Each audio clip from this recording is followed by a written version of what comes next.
Zinedine Zidane. The name alone stirs emotions that go beyond football. It's not just a name, it's a feeling, a memory, a magic that once danced on the green carpets of Europe and conquered hearts across continents. He was not just a player, he was poetry in motion. Every touch, every turn, every glide of his feet felt like art. A blend of grace, genius, and quiet strength. But behind that elegance lay a life forged in struggle, resilience, and deep humility. The story of Zidane isn't just about football glory. It's about a boy from the rough streets of Marseille who rose to become one of the greatest players and managers the world has ever known. A man who carried not just a ball, but the weight of his people, his values, and his pride.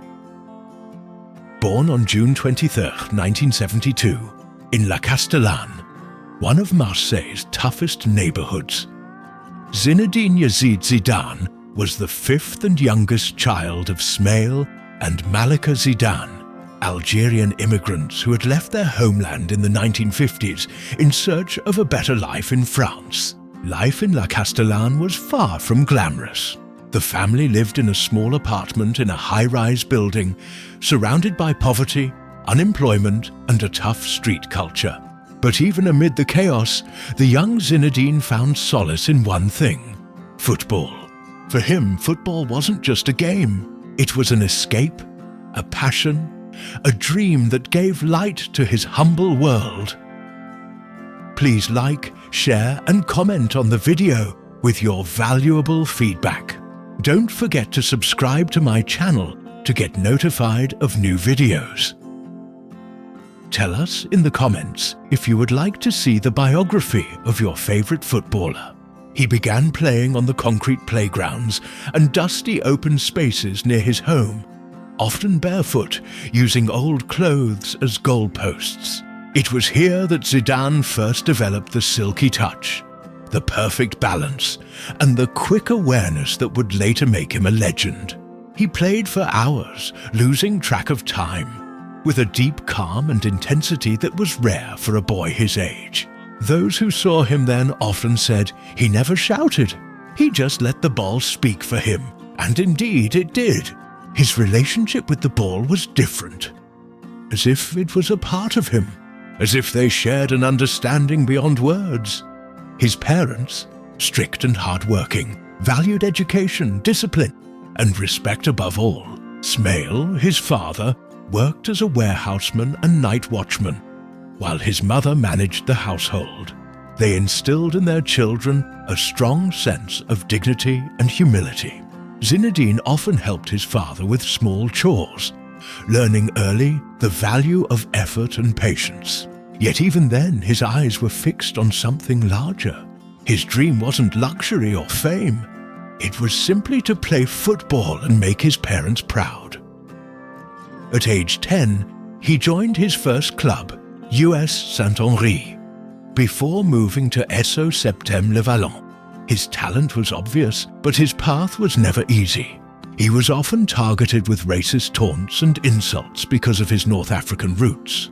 The pain of those early experiences shaped him deeply, giving him a silent determination, a refusal to bow down, and an inner fire that would later fuel his success and define his composure on the pitch.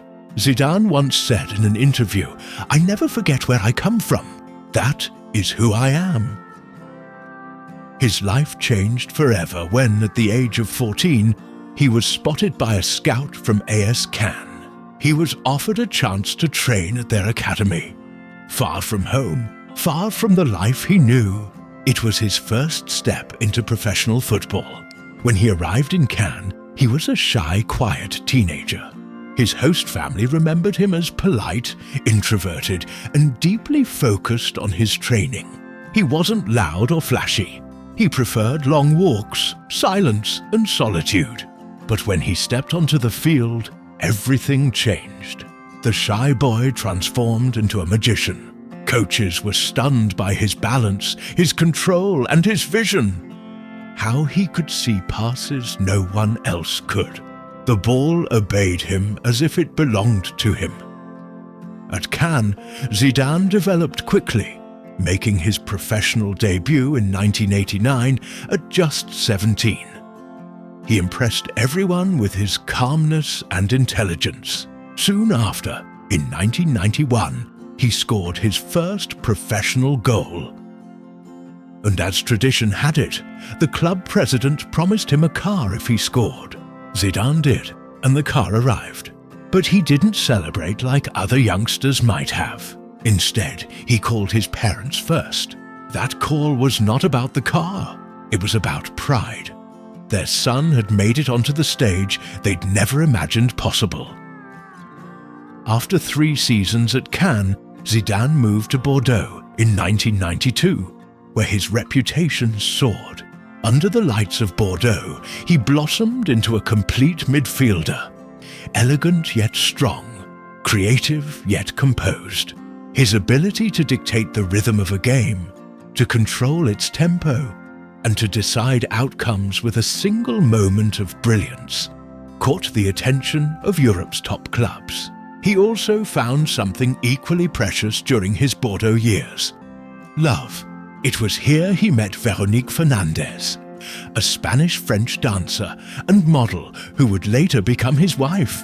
She was calm, graceful and grounded, a perfect match for Zidane's quiet personality.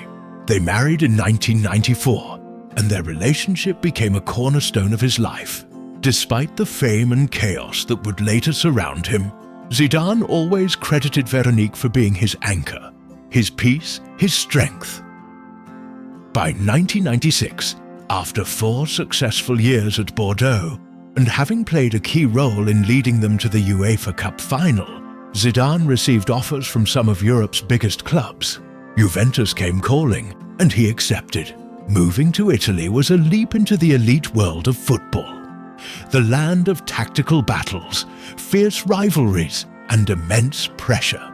But Zidane didn't just survive there, he flourished.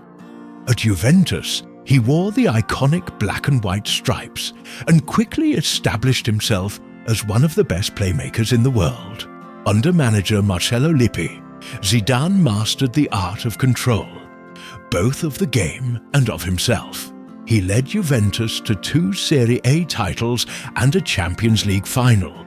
His technical finesse, his ability to glide past defenders, and his almost spiritual calmness under pressure made him adored by fans and feared by opponents. He wasn't the loudest man on the pitch, but he was often the most important. In France, the nation had begun to take notice. Zidane had been part of the national setup since 1994, but it was in 1998 that destiny would call him to immortality. That summer, France hosted the FIFA World Cup, and Zidane carried the hopes of millions. His performances throughout the tournament were measured and intelligent, but it was the final that made him a national hero forever. On July 12, 1998, at the Stade de France, France faced Brazil, the mighty favourites led by Ronaldo. The world expected Brazilian samba. Instead, it witnessed a French symphony.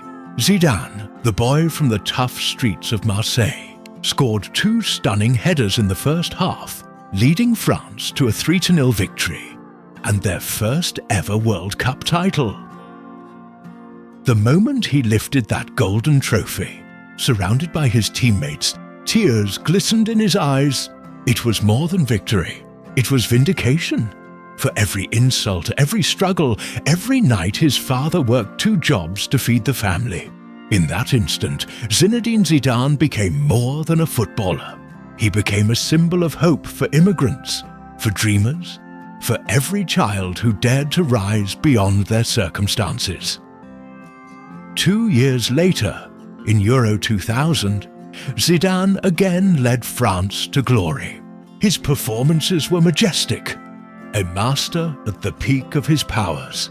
His free kicks, passes and decision-making made him untouchable. France became the first team to hold both the World Cup and the European Championship at the same time. And Zidane stood as the heartbeat of that success. He had achieved everything as a player, Yet he remained humble. Reporters often tried to draw arrogance out of him, but he would simply smile and say, "The day you think you're the best is the day you stop improving." In 2001, a new chapter began.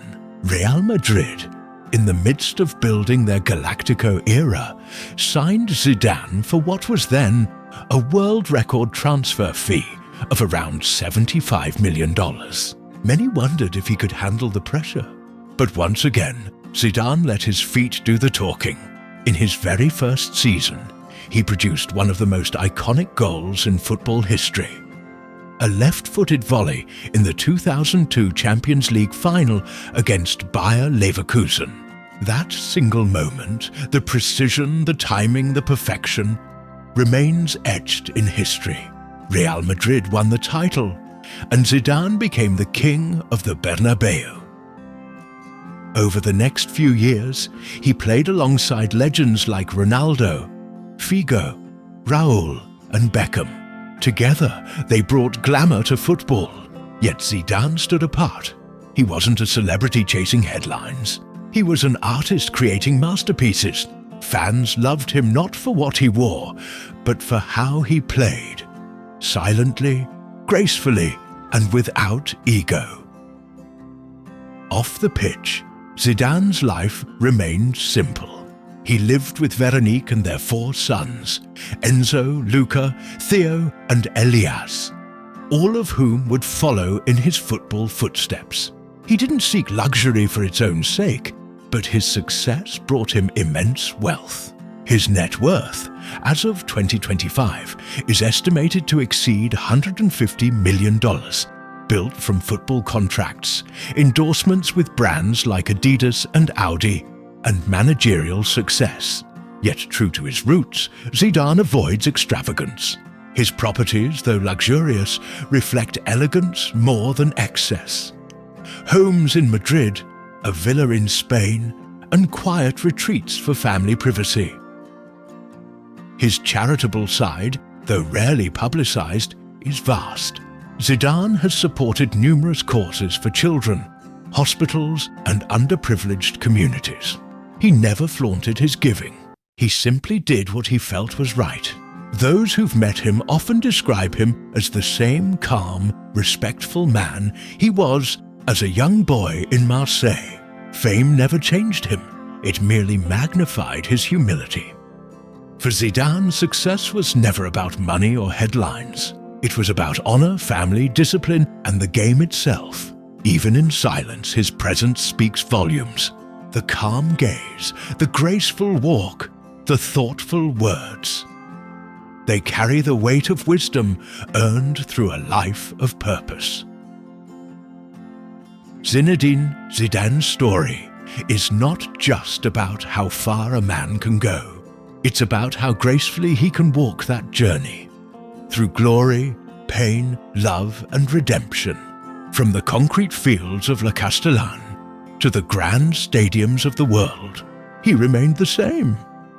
A boy who loved football, a man who loved his family, and a legend who never forgot his roots.